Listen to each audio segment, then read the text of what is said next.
നമ്മളിപ്പോൾ നിൽക്കുന്നത് ഈ ഒരു വിവാഹം നടന്ന ക്ഷേത്രത്തിലാണ്. ആ ക്ഷേത്രം ഭാരവാഹി ഇപ്പോൾ നമ്മുടെ കൂടെ ഉണ്ട്. അജിത്താണ് നമ്മുടെ കൂടെയുള്ളത്. അന്ന് ഈ ഒരു വിവാഹത്തിലും ഒപ്പം തന്നെ അതിനുശേഷം നടന്ന പത്രസമ്മേളനത്തിലടക്കം അദ്ദേഹം പങ്കാളിയായിരുന്നു.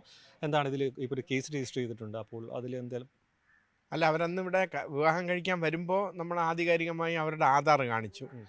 അതിന് വരുന്നതിന് മുമ്പ് രാവിലെ 11 മണിക്ക് തന്നെ തമ്പാനൂർ സ്റ്റേഷനിൽ വെച്ച് അവരവരുടെ ആധാറും കാര്യങ്ങളൊക്കെ കാണിച്ചു.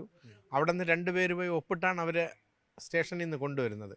ഈ കുട്ടിയുടെ അച്ഛൻ അവിടെ വെച്ച് തന്നെ നിങ്ങൾ പോവാം, അവർക്ക് സ്വന്തമായി ഇഷ്ടമുണ്ടെങ്കിൽ കല്യാണം കഴിക്കാം, കാര്യം അവർ പ്രായപൂർത്തിയായവരാണെന്ന് പറഞ്ഞു. അപ്പോൾ 5 മണിക്ക് നമ്മളിവിടെ കല്യാണം കഴിക്കാമെന്ന്, അതിനുള്ള സൗകര്യം ഒരുക്കാമെന്ന് നമ്മളും സമ്മതിച്ചു. അതിൻ്റെ അടിസ്ഥാനത്തിൽ അവരുടെ ആധാറൊക്കെ ഞങ്ങൾ വെരിഫൈ ചെയ്തു, അത് കൃത്യമാണ്. അതനുസരിച്ചാണ് നമ്മൾ പഞ്ചായത്തിൽ സർട്ടിഫിക്കറ്റ് കൊടുത്തത്. പഞ്ചായത്തുകാർ നമ്മളെക്കാളും ആധികാരികമായി ഇത് നോക്കുന്നവരാണ്. അവർ നോക്കി വെരിഫൈ ചെയ്തിട്ട് ക്ലിയർ ആണെന്ന് പറഞ്ഞാണ് അവർ സർട്ടിഫിക്കറ്റ് കൊടുത്തത്. കെ ഡിസ്കോ വഴിയാണ് അവരിത് കൊടുത്തത്. അപ്പോൾ ഇതിൽ ഇപ്പോൾ ഇങ്ങനൊരു അവർ സമർപ്പിച്ച രേഖകളെല്ലാം വ്യാജമാണെന്നുള്ള രീതിയിലാണ് അന്വേഷണം വന്നിട്ടുള്ളത്. അപ്പോൾ അല്ല, ആധാർ എന്തായാലും വ്യാജം അല്ലെന്നാണ് നമുക്ക് തോന്നുന്നത്. കാര്യം ആധാറിൽ നമ്മൾ OTP അങ്ങനെയൊക്കെ ഉള്ളതുണ്ടല്ലോ, അതെല്ലാം ഒക്കെ ചെയ്തു, അതെല്ലാം കറക്റ്റാണ്. പോലീസ് ബന്ധപ്പെടുക അങ്ങനെ എന്തെങ്കിലും ചെയ്തായിരുന്നു? ആരെ ബന്ധപ്പെടും? നിങ്ങളെ ബന്ധപ്പെടുക ഇതുമായിട്ട് ബന്ധപ്പെട്ടു. മറ്റേ ദേശീയ പിന്നോക്ക കമ്മീഷൻ അവരൊക്കെ വന്നു. അവർ വന്ന് ഈ കല്യാണം ഇവിടെ നടന്നോ, അതിൻ്റെ രജിസ്റ്റർ എങ്ങനെയാണ്, ഇത്ര മണിക്ക് നടന്നു, അത് ഇങ്ങനെ അങ്ങനെയുള്ള കാര്യങ്ങൾ ഫോട്ടോ ഒക്കെ എടുത്തുകൊണ്ട് പോയി. രേഖകളെല്ലാം നിങ്ങളുടെ കയ്യിലും കോപ്പി വെച്ചിട്ടുണ്ട്? നമ്മളെ കയ്യിൽ എല്ലാത്തിൻ്റെയും കോപ്പിയുണ്ട്. 2 പേരുടെയും സമ്മതപത്രമുണ്ട്.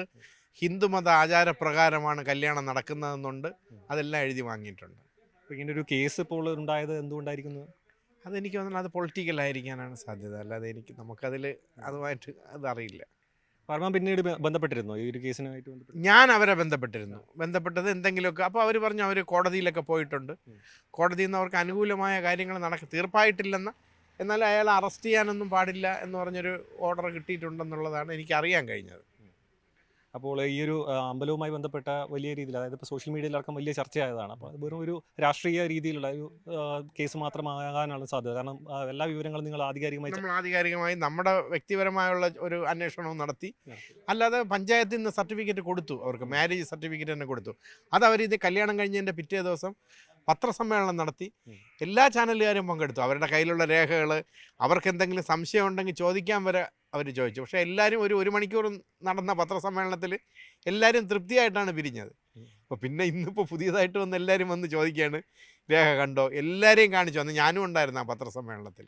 ഇപ്പോൾ പിന്നോക്കക്ഷേമ വകുപ്പ് ഇവിടെ വന്നു എന്ന് പറയുന്നു. അപ്പോൾ അതിൽ അവർ പ്രധാനമായി നോക്കുന്നത് പ്രായമാണ്. 16 വയസ്സിന് മാത്രമാണ് ഉള്ളതെന്നാണ് അവർ അവിടെയുള്ള രേഖകളിൽ മനസ്സിലാക്കിയിട്ടുള്ളത്. അപ്പോൾ ഇവിടെയുള്ള രേഖകൾ പരിശോധിച്ചപ്പോൾ അവരെന്തെങ്കിലും പ്രതികരണം നടത്തിയിരുന്നു? അങ്ങനെ ആധാറിൻ്റെ എല്ലാം കോപ്പി അവർ ഫോട്ടോ എടുത്തുകൊണ്ട് പോയി.